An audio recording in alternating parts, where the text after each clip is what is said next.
Jadi semuanya kayak manggil. Nah, dia akan memilih untuk tetap diam atau mengikuti suara itu. Begitu mengikuti suara itu, deng, kuntilanak.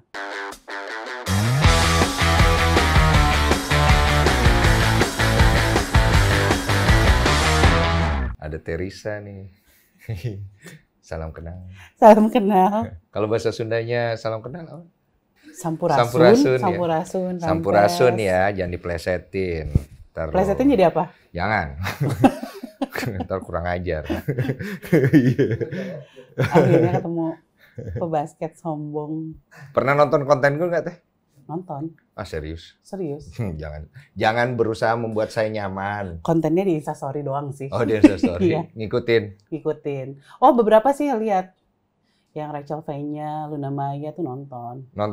Apa sih yang menarik emang? Ya artisnya lah. Sorry banget artisnya. Keponya apa sih teh? Keponya apa ya? Mungkin di konten lain nggak cerita, di sini cerita gitu. Oh bercerita aja gitu iya. Ya? Berarti yang ke Amerika kemarin ngikutin juga? Ngikutin. Seru. Kalau aku sebenarnya malah nggak ngikutin kamu. Ini jujur. Iya, nggak apa-apa. Makanya aku sebenarnya seneng banget. Teteh. Tapi kan tujuannya kenalan kan? Iya sekarang. kenalan gitu. Jauh-jauh loh dari Bandung. Makasih banget. Aku tuh sebenarnya penasaran dengan namamu sering banget di-mention, disuruh undang. Oke. Nah aku kan sebenarnya kalau dunia perhororan, dulu kan pernah bawa acara horor tuh di Antv.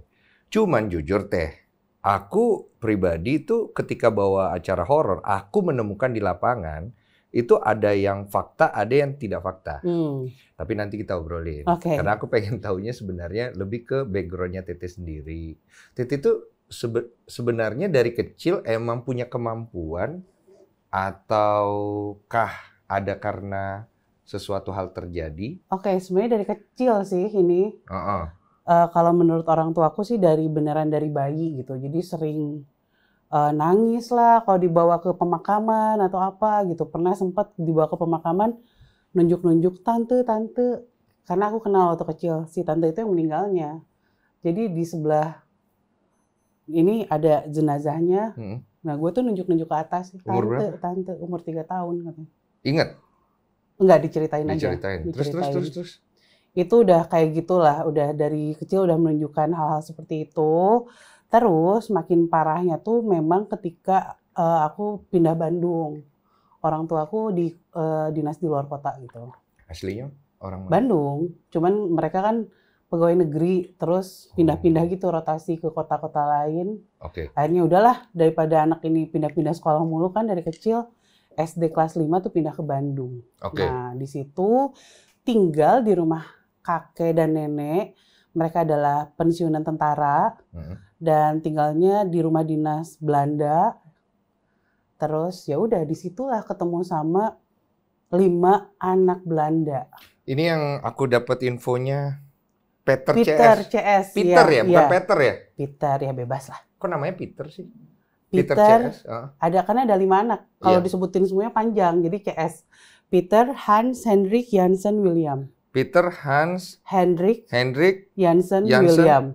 Ini punya karakter masing-masing ini? Masing-masing. Kalau Peter itu paling tua di antara mereka, 13 tahun umurnya. Ih, merinding gue jadi. Kok jadi merinding ya? Terus dia tuh yang kayak apa bosnya lah di antara yang lain. Jadi dia yang ngedirect anak-anak lain, ngemusuhin aku, terus ngajak main kemana-mana tuh dia. Kayak gitu. Umur berapa waktu itu Teteh? 10 ya kayaknya. 10 ya? Yang Hans? Hans itu dia sukanya masak. Jadi dia anak kecil yang karena dia tinggal sama neneknya, katanya semasa hidup, jadi dia masak-masak sukanya. Terus ada Hendrik. Dia yang paling flamboyan lah di antara yang lain. Karena menurutku dan menurut semua anak-anak itu, si Hendrik ini paling ganteng di antara yang lain. Kalau si Hans umur berapa? 8 kalau nggak salah. Hendrik? 9 kalau nggak salah. Terus ada William kalau nggak salah 8. Dia itu kemana-mana bawa biola. Jadi dia musisi. Dia mainin biolanya. Yang paling kecil 6 tahun, Jansen. Ya. Nah, yang jadi menarik adalah karena awalnya aku nggak tahu kalau mereka hantu. Itu. Jadi mereka itu bilang kalau mereka tetangga. Selama 1 tahun, aku kenal mereka sebagai tetangga rumah. Mereka orang apa sih? Maksudnya Belanda. Oh, orang Belanda. Lima-limanya? Lima-limanya. Rambutnya kuning? Yang ada yang coklat, ada yang kuning. Peter tuh blonde banget sama Jansen. Yang lainnya agak cowok coklat. Semua ya? Cowok semua. Nggak ada ceweknya. Terus. Tapi tiap ditanya, rumah kalian di mana? Oh, kita nggak boleh kasih tahu kamu. Karena kita nggak boleh bergaul dengan sembarang orang. Jadi ya percaya-percaya aja, anak kecil gitu. Namanya anak kecil, terus gaul sama bule kan kayak keren gitu kan. Waktu itu keren. Dan mereka bilang, jangan bilang siapa-siapa, ya udah nurut aja. Cuman lama-lama kayaknya kelakuannya tuh makin aneh gitu aku tuh. Karena orang rumah lihat, ini anak kok nari-nari sendiri di loteng gitu. Terus ngobrol sendiri di kamar. Jadi aku sering bawa mereka mengendap-endap masuk ke kamar gitu. Iya. Hah? Oh, karena kamu berpikirnya di manusia. Iya. Yuk, masuk ke kamar. Ya, gak ada siapa-siapa.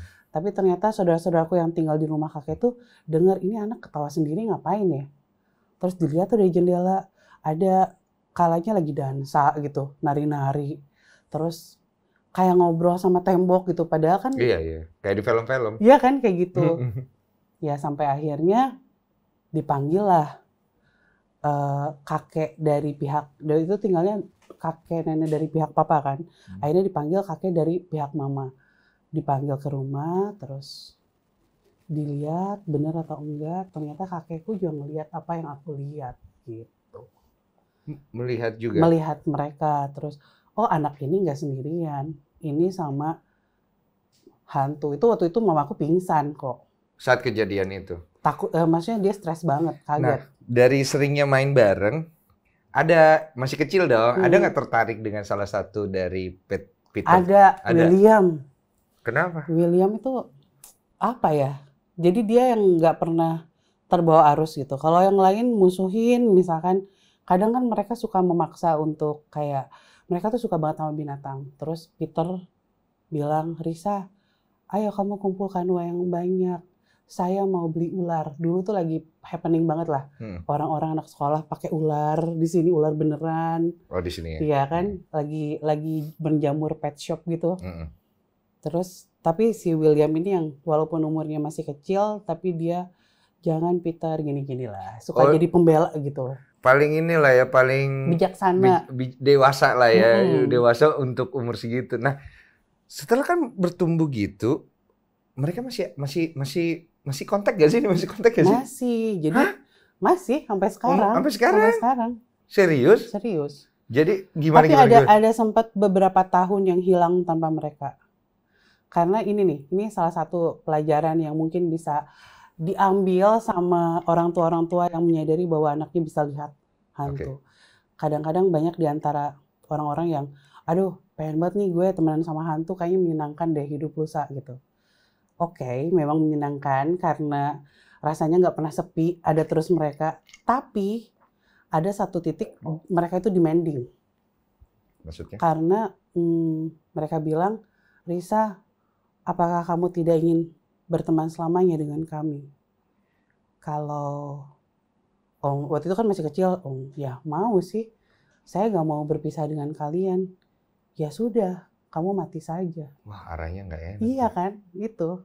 Walaupun kita berteman baik, tapi ternyata ya ke situ gitu. Ya udah daripada kamu tumbuh, mereka bilang gini, menjadi dewasa itu tidak menyenangkan. Kau akan menjadi bertambah tua, dan kami sering melihat orang dewasa yang tidak bahagia, sering menangis. Lebih baik main bersama kami terus-menerus. Dan kamu akan selamanya menjadi anak kecil. Itu umur 13. Kok gue jadi mikir ya, maksudnya sebenarnya kan itu bisa jadi ke arah yang tidak baik ya, jatuhnya ya.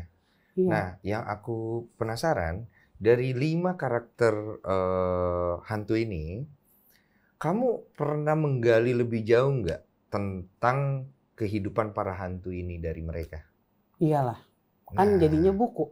Iya, jadi buku itu jadi kan? buku Danur, Mada, Sunyaruri, jadi ya kan diangkat ke film akhirnya, itu cerita mereka. Nah, tapi memang detailnya ya ada juga sih buku-buku mereka. Aku penasaran, untuk melogikakan ini semua, karena ketika seseorang itu meninggal, kita nggak tahu ya. Base-nya kita kan cuma secara agama nih. Iya. Dan agama itu general banget kan. Ketika kita meninggal, kita kembali kepada Allah, kepada Tuhan. Nah, ada juga yang bilang anak indigo itu, dia melihat hantu itu sebenarnya tergantung dari pemahamannya dia. Yeah. Karena hantu itu adalah sebuah energi. Nah, aku pengen dapat logika. Susah ya kalau dihubungkan dengan logika sebenarnya. Karena ini tuh jadi pertanyaan yang sering banget. Katanya kamu Islam, tapi kamu kok percaya hantu? Iya. Terus apakah mereka ini jin gitu dan lain-lain? Ya sebenarnya kalau kakek, karena ternyata akar dari semua kemampuan yang aku dan saudara-saudaraku di Jurnarisa miliki itu kan ternyata dari kakek. Seringkali kita minta penjelasan sama kakek, ini tuh sebenarnya apa sih? Mereka tuh siapa? Ya kita menganggap mereka jin. Sebentar, saya kaget. Kenapa tiba-tiba ada suara ya? Kaget ini. Sorry guys ya, udah telepon. Kampret. Ini jangan, gak usah diedit. Emang seseram itu ya. Iya, lanjut. Oke. Jadi kalau kakek kita tuh mendefinisikan itu ya sebagai jin yang menyerupai wujud yang pernah hidup, katanya gitu. Jadi ada memori yang diserap oleh jin tersebut tentang sosok seorang Peter von Gils namanya, di tahun berapa dia hidup, yaitu yang menyerupai, katanya gitu. Karena kan ya kita mengakui bahwa ada dunia lain, ada dunia jin gitu dan lain-lain. Tapi ini juga jadi satu pertanyaan yang sering aku tanyain sama 5 anak ini. Ya. Sebenarnya kalian apa sih gitu? Oke. Dan mereka jawab, kalau kamu mau tahu kami apa, mati saja dulu. Nanti kamu akan tahu.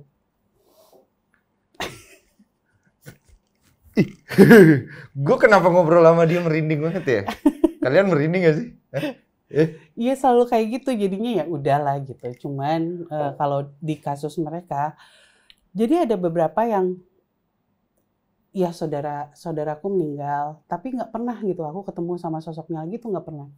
Dan setelah maksudnya udah sedewasa ini akhirnya mengerti, tidak ada hal yang dia khawatirkan, dia berpulang dengan baik gitu. Tapi ketika 5 anak ini kenapa sih ada terus?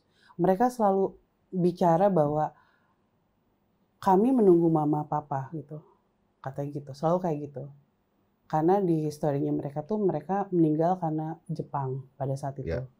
Dan mereka bilang walaupun kami mati bersama, tapi kami tidak pernah bertemu dengan orang tua kami, katanya gitu.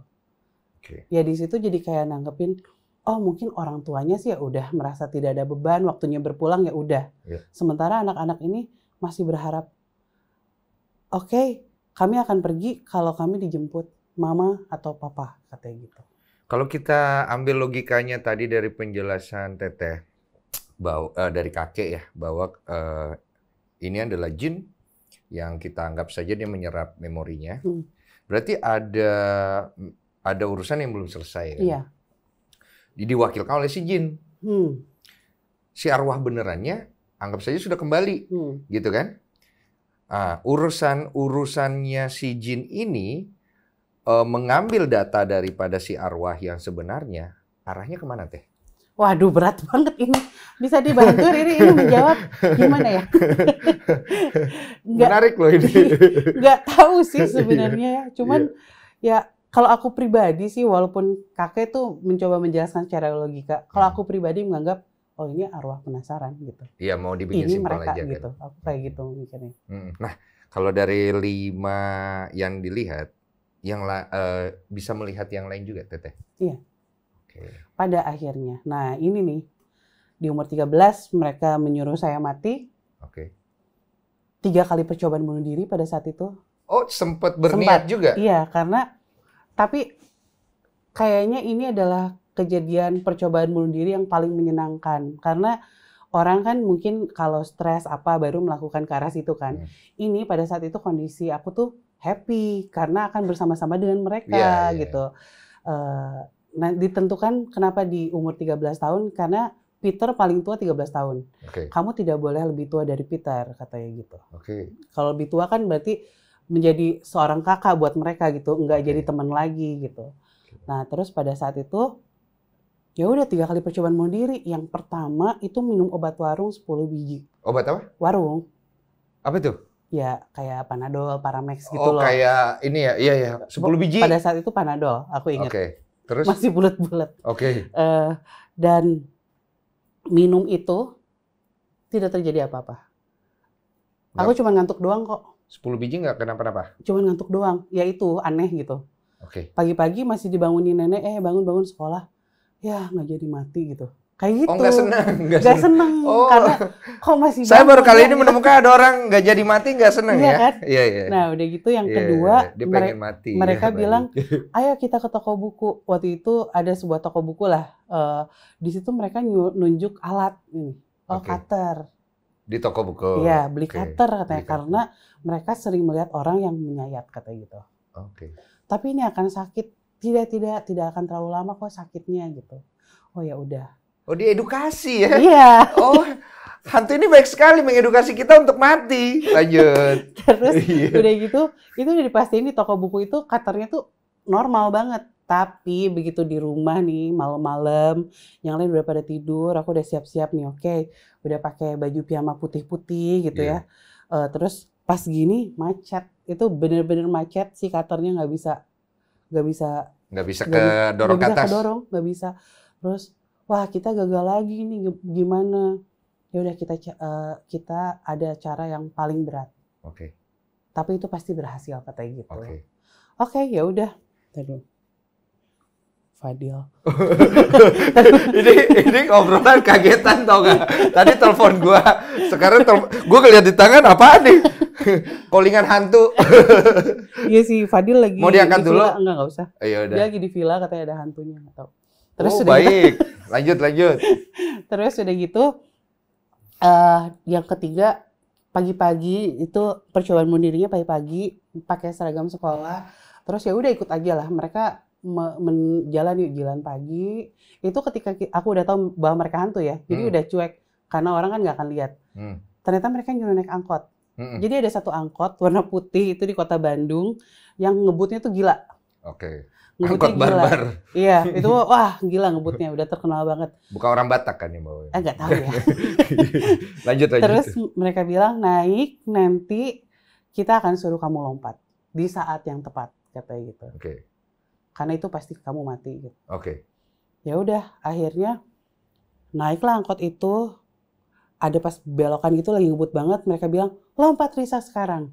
Begitu lompat itu tas gendong aku tuh ada yang tarik dari belakang. Siapa? Ibu-ibu yang naik angkot. Oh iya. Dia langsung meluk, terus, "Neng, kenapa Neng? Jangan gitu." Dianya nangis gitu. Iya. Nangis, "Jangan kayak gitu Neng, Neng masih kecil, jangan loncat dari angkot." Dipeluk sama ibu itu, nggak tahu kenapa langsung nangis juga gitu. Kayak baru sadar bahwa apa yang aku lakukan selama ini tuh berbahaya banget gitu. Dan di situ aku bilang sama mereka, sepertinya aku belum boleh mati sekarang deh, karena ini sudah ketiga kalinya saya melakukan apa yang kalian suruh dan tidak berhasil mati. Sepertinya aku harus tetap hidup. Aku baru ingat kalau aku punya mama, adik gitu yang mungkin akan sedih banget gitu ketika mati. Nah mendengar itu mereka marah banget. Mereka bilang, orang Nederland tidak suka pembohong. Kita adalah orang-orang yang suka menepati janji. Nah di situ mereka marah, hilang. Pada saat mereka hilang dari kehidupan, muncul yang lain-lain. Karena ternyata selama ini mereka ngeprotek aku loh dari mereka-mereka. Jadi dia menutup yang lain. Iya, jadi kayak kuntilanak lah, pocong lah, apa tuh ditutup sama mereka, diusirin gitu. Jadi memang ketemunya emang mereka terus. Begitu mereka nggak ada, itu penderitaan dimulai. Penderitaan dimulai. Penderitaan apa itu? Di sekolah nggak pernah tenang, didatengin terus sama hantu gitu. Kamu kan udah biasa lihat hantu kan? Tapi kan mereka yang lucu-lucu awalnya. Oh bentuknya bagus? Iya bagus, Peter Chesney tuh lucu-lucu gitu. Iya, ada yang ganteng. Iya kan, ganteng semua, bajunya bagus gitu kan. Tapi begitu mereka hilang, yang namanya kuntilanak, pocong, bisa bangun tidur tengah malam tuh kebangun gara-gara dijilatin. Jadi ada sosok yang udah difilmin juga, namanya Asih. Oke. Itu aku ditawarin. Iya kan? MD kan? Iya. Iya, Asih 1, iya. aku harusnya. Oh iya. Tapi aku nggak bisa jadwalnya. Oh, okay. Lanjut. Nah, Asih itu menganggap aku sebagai anak gitu pada saat itu. Karena dia adalah hantu yang kehilangan anak perempuannya. Oh, ibu-ibu. Asih ini ibu-ibu? Muda sebenarnya. Ibu muda? Ibu muda, okay. Ya. Terus dia menganggap kalau anak gua selamat mungkin segede lu gitu. Jadinya datang malam-malam meluk dari belakang, jilatin leher. Karena kan lidahnya panjang, meninggalnya. Gua agak bingung, kan dianggap anak. Iya. Jadi caranya dia memperlakukan anak dengan menjilati. Iya, meluk, mungkin kasih sayang gitu. Jadi agak unik ya. Iya, lanjut. Jadi kehororan tuh munculnya setelah mereka nggak ada gitu. Macam-macam. Yang paling kamu benci bentuknya? Kayak, aduh, dia lagi nih yang muncul gitu. Secara bentuk. Sebenarnya secara bentuk itu standar lah ya. Apa yang kalian lihat di televisi ya hampir sama kayak gitu kan. Oh, berarti yang kita lihat di film-film pasti ada research-nya lah. Ada research-nya. Cuman bentuknya ya. Yang paling berat itu adalah ketika kita kenal sama sosoknya ketika hidup. Nah, Teh, kalau misalnya seseorang meninggal, kita anggap ada sesuatu hal yang tidak selesai. Ada keburukan di dalam hati yang mungkin belum selesai dan segala macam hal yang berhubungan belum selesai lah ya. Boleh kita anggap seperti itu, Teh? Perubahan bentuk dia, siapa yang nentuin? Misalnya dia menjadi hantu kuntilanak, dia menjadi hantu pocong, dia menjadi hantu apa, itu yang menentukan akhirnya siapa? Apa mereka memilih? Enggak sih. Aduh, ini berat banget ya. Nanti di-cut aja ya kalau berat. Nggak apa-apa. Nanti kita buang yang bagian perlu dibuang. Oke. Jadi kalau aku dengar nih dari pengakuan mereka, pada saat tergantung nih, ada yang katanya pada saat meninggal itu terang benderang. Dia tahu kemana dia harus berjalan. Ketika dia meninggal. Terang. Ada juga yang gelap banget. Dan pada saat gelap itu, banyak suara-suara yang manggil dia ke sini. Dan suara-suaranya itu menyerupai orang-orang terdekat dia yang telah meninggal. Misalkan yang ternyata yang manggil, oh ini suara nyokap gue nih. Ini suara almarhum bapak saya atau apalah disebutin. Jadi semuanya kayak manggil. Nah, dia akan memilih untuk tetap diam atau mengikuti suara itu. Begitu mengikuti suara itu, deng, kuntilanak, kata gitu. Begitu dengar suara, ini suara kakek saya nih. Jalan terus. Tapi kalau misalkan kita punya keyakinan, katanya, gak mungkin. Kakek saya gak mungkin melakukan ini. Gak mungkin memanggil saya di tempat yang gelap gitu. Misalkan kita punya keyakinan gitu. Diem aja di sini, gak kemana-mana itu katanya yang bisa diselamatkan. Tapi yang gentayangan itu yang katanya mendatangi suara yang manggil dia. Aku agak nangkep sih ini. Jadi sebenarnya yang aku lihat, benar sih omongan dari Peter Chase itu. Karena untuk mendapat kepastian yang paling jelas, ya lu mati. Karena kalau misalnya dari informasi yang aku dapat dari Teteh nih ya mungkin orang salah ngambilnya ke arah negatif. Jadi berpikir bahwa Teteh itu tahu segalanya. Padahal Teteh pun sendiri juga mendapatkan informasi. Jadi kebenarannya pun akan baru diketahui kalau kita pada mati semua nih. Ya kan begitu kan Teh ya kan. Tapi cukup dapat logiknya sih. Karena memang aku juga melihat bahwa sebenarnya ketika kita mati pilihan itu tetap ada. Dan pilihan itu kembali kepada bekal kita yang kita bawa dari dunia, benar nggak sih Teh? Iya itu. Makanya kalau kita cukup bekalnya katanya, ya ketika kita mati ya terang benderang, lu tahu mau langkah kemana katanya gitu. Nah. Tapi kalau kita nggak punya apa-apa, kita tidak yakin kalau kita, nggak nih, kenapa sih aku harus mati? Itu katanya gelap banget. Itu ya dengar cerita dari mereka ya. Kalau aku tangkap nih penerimaan ya. Jadi ada orang yang sudah menerima kondisi dia dan apabila dia sudah meninggal ketika dia dalam kondisi menerima, itu sepertinya dia akan jalan ke jalan yang benar. Tapi ketika dia belum menerima, sepertinya dia akan belok tuh di alam lain itu. Nah, bekal apa yang Teteh dapat informasi dari seseorang tuh ketika nanti dia meninggal dia akan berjalan ke arah yang benar gitu loh. Berat ya? Ringan loh ini. Informasi kan aku tadi udah bilang, kan ini kan berdasarkan informasi yang Tete dapat. Kalau dari informasi yang aku dapat, ya salah satu bekal yang membuat jalan terang ketika mati kita ingat Tuhan. Karena itu yang itu jadi bekal utama. Karena kalau yang gelap itu mereka sama sekali nggak ingat. Oh, yang dia terdistract dengan urusan duniawinya. Iya, nggak ingat sama sekali. Jadi ketika dia meninggal, dia tidak ikhlas karena dia masih ada urusan yang belum selesai. Iya. Dan salah satunya anak-anak ini ketika mati ada suara orang tua mereka yang manggil, kita sini pulang sama mama. Pertanyaannya adalah, siapa sih yang siap dengan kematian? Iya. Dan bagaimana caranya kita mempersiapkan diri menuju kematian? Udah dapat jawabannya belum? Belum.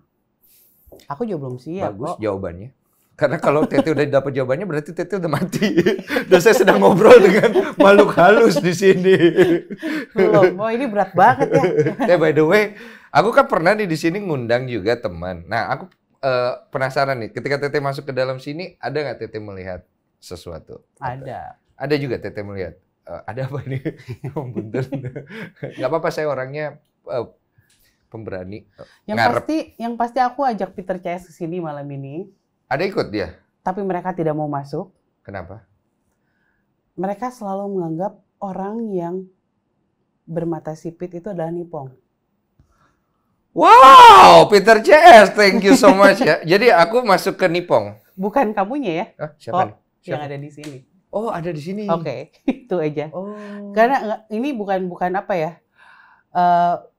Bukan jadi rasis atau gimana, tapi mereka tuh menganggap semua orang bermata sipit atau lebih kecil itu adalah nipong. Ada urusan apa ya? Karena trauma. Meninggalnya sama nipong? Iya. Oh, memori traumanya ngikut ya? Iya. Wow. Ya itu sih. Mereka bisa ketakutan banget, bisa nangis-nangis. Oh, ngikut nih? Di luar semuanya. By the way, kamu kan tumbuh. Dewasa. Mereka nggak tumbuh ya? Mereka kecil terus? Mereka kecil terus. Dan mereka yang, aduh udah deh, kalau misalnya kita nggak kuat-kuat banget ya denger hinaan anak-anak ini. Wah, Risa, kau jelek sekali. Risa, kau pemarah. Risa, besar sekali ya sekarang. Wah, udah. Kalau kamu kan dulu nyikapin seumuran ya? Iya kamu kan? Kan harusnya nyikapin dia seperti mamanya sekarang. Iya kan? Ayo anak-anak mandi. Mamanya aja tuh lebih muda dari aku sekarang. Oh. Masih 30-an ke bawah deh kayaknya. Ketemu juga? Enggak. Enggak ya. Enggak. Aku juga pengen nanya nih, ada yang ngomong katanya kalau setelah meninggal, dari informasi yang kamu tahu aja ya, setelah meninggal, katanya kalau yang masih gentayangan itu jadwalnya memang belum waktunya meninggal. Ada nggak sih hal seperti itu? Pernah dengar sih kalau ini ya. Katanya sih kalau yang meninggal karena ditumbalkan oleh orang lain, oleh orang tua, orang terdekat. Katanya mereka tuh diambil sebelum waktunya mereka mati oleh sesuatu yang dibuat perjanjian. Misalkan orang tua kita bikin perjanjian dengan makhluk, yang ditumbalkan adalah kita akan mati di umur berapa, mereka akan ambil kita, dan itu kan belum saatnya gitu. Oh, ada juga kayak gitu. Berarti secara jadwal dia belum waktunya mati, tapi dia meninggal di luar jadwal itu. Nah, ketika dia meninggal di luar jadwal itu, apa yang terjadi dengan arwah mereka? Diambil ke kerajaannya, aku pernah lihat. Dijadikan budak kah di sana? Iya, semacam. Berarti dunia jin ini ada ya? Ada. Dan dunia jin ini memiliki aktivitas seperti dunia manusia berarti ya? Di mana mereka juga ada budak-budak yang diambil dari jiwa-jiwa yang ditumbalkan. Ada. Takut salah gue. Janganlah. Secara informasi yang kamu tahu, iya kan? Kan kita di sini bukan bicara benar, bukan bicara salah. Oh, iya. Dari kan informasi iya, aja. Menurut informasi yang pernah aku dengar sih kayak gitu. Seperti itu ya? Katanya. Tete pernah masuk ke dunia jin nggak? Tuh kan. Boleh nggak sih nggak direkod aja? Jalan-jalan gitu pernah nggak sih Teh? Mengalami pengalaman kayak gitu pernah? Iya, sama Peter CS ini. Pernah? Umur masih kecil. Masih kecil. Karena pada saat itu mereka bilang ada pesta. Oh, itu. Oke. Ada pesta. Aku belum tahu mereka adalah hantu. Dan pada saat itu kita mempersiapkan semuanya gitu. Mereka bilang ini pakai baju ini gitu. Sampai ada bajunya dan itu masih ada bajunya pada saat itu ya. Aku pakai dress warnanya putih kecoklatan gitu. Pakai dress dan mereka bilang pestanya tuh baru dimulai jam 11 malam. Jadi kita tunggu semua tidur dulu. Mereka jemput. Aku harus mandi malam-malam ganti pakai baju itu. Itu nggak tahu kenapa begitu keluar kamar suasananya udah berubah. Pintunya lewat kamar berarti. Kamar begitu buka. Oh ternyata mereka memang tinggal di rumah yang sama dengan aku selama ini. Jadi gitu. Kayak dua dunia di satu tempat ya? Iya. Cuma crossing dan pada gitu saat itu aku dikasih kesempatan untuk lihat dunianya Peter CS ini. Kayak mana? Iya sama bentuk ruangannya, cuman lebih. Oh sama bentuk ruangan. Dekorasinya tuh berbeda. Terus banyak banget orang-orang bule berbaju bagus gitu. Di antara mereka ada yang ngeliatnya. Ya gitu, jadi ngelihatnya aneh dan aku sempat bilang sama mereka, kenapa mereka seperti marah sama saya? Tidak apa-apa Risa. Gitu. Mereka bilang gitu. Ya udah, main-main aja gitu. Itu pada saat itu belum tahu ya. Iya belum tahu. Dan nggak tahu kayak terhipnotis gitu. Padahal kan kalau kritis, ini kan rumah gue kok jadi berubah ya? Orang-orang ini siapa? Iya kalau masih kecil nggak mikir ke situ. Nggak mikir ke situ kan, ya udah. Itu pada saat itu menikmati sampai akhirnya ketiduran, bangun-bangun dibangunin nenek. Di rumah itu sendiri. Pakai baju yang sama, pakai dress itu. Dan nenek aku bilang gini, almarhum nenek bilang gini, Neng dapat baju dari mana? Ini teh baju nenek zaman muda, tapi hilang katanya gitu. Jadi ternyata itu adalah baju si almarhum nenekku yang sudah hilang. Yang zaman dulu udah hilang dan itu pada saat itu aku pakai. Itu yang dikasih sama Peter CS. Entah mereka menyembunyikan atau apa gitu. Tapi si nenek aku sampai heran, ini kan baju nenek zaman dulu. Kamu nemuin di mana ini? Gitu. Itu sih yang anehnya. Iya sih, itu sih. Keren sih ceritanya ya. Gue kayak berasa masuk ke dalam satu dunia baru. By the way, setelah hal itu pernah lagi nggak ngalamin jalan-jalan ke dunia jin? Nggak sih, nggak mau, ya? Nggak boleh. Nggak boleh. Bener-bener setelah kakek tahu, akhirnya bener dan dikontrol semuanya. By the way, kakek masih hidup? Masih, alhamdulillah. Berkenan nggak kira-kira kalau? Nggak mau, di jurnalis aja beliau nggak mau. Nggak akan mau ya? Nggak Umur mau. Berapa kakek? 82. 82. 83 tahun ini.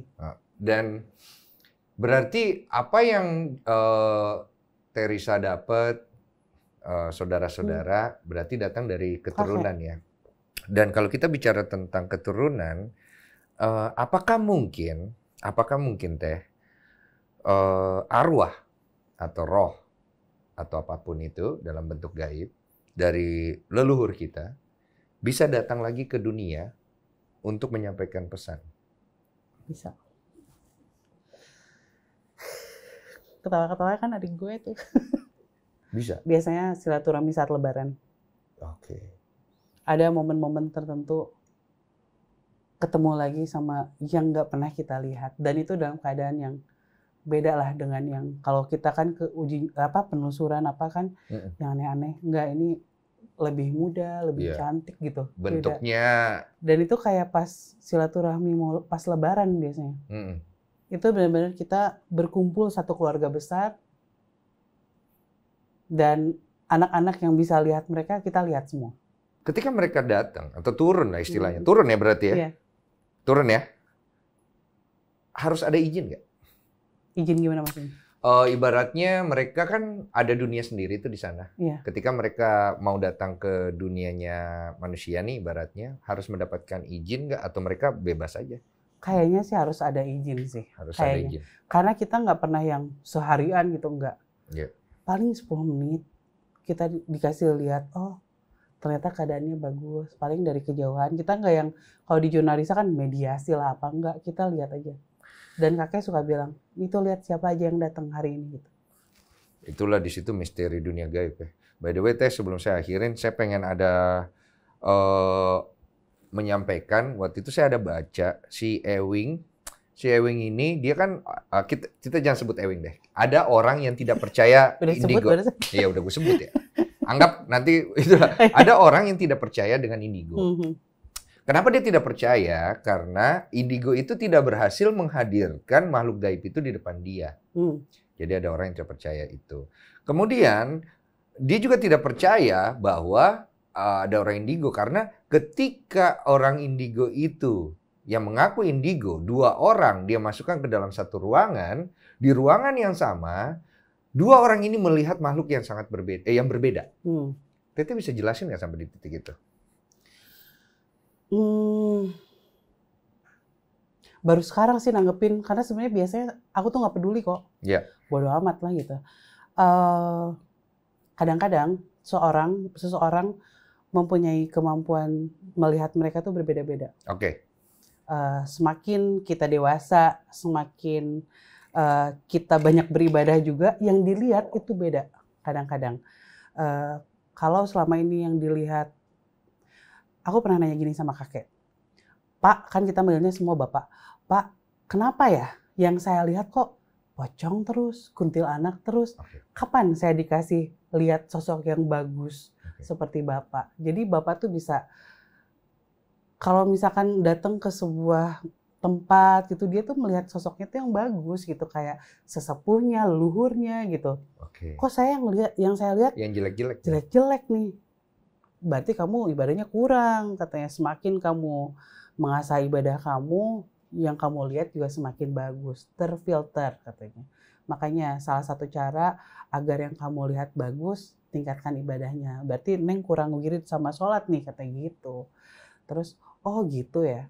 Jadi itu intinya kita semua walaupun dikasih kemampuan untuk melihat, itu pun berbeda-beda.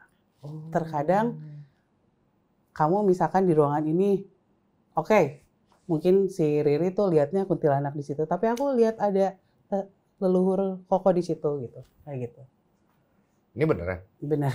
Beneran? Nggak, ini beneran apa gambaran? Bener. Tapi ya tergantung. Kan dengan bertambahnya usia, bertambah juga pengalaman. Mungkin di satu ruangan itu memang yang dilihat yang satu adalah yang lebih sesepuh atau lebih luar, yang ini yang lebih. Ini aku bisa bikin relativitasnya dengan kehidupan secara manusia ya. Kita kan kalau di dunia itu melihat beda-beda nih. Orang melihat sesuatu itu beda-beda, padahal halnya sama nih. Contoh, aku ketemu Teteh. Kalau aku melihatnya kosong. Jadi aku melihat dari sisi kosong. Aku tidak melihat Teteh dari A, B, C, D, F. Aku tidak tahu apa-apa tentang kamu.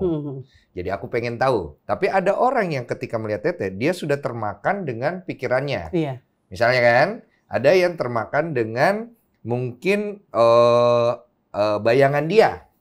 Jadi kan beda-beda dong.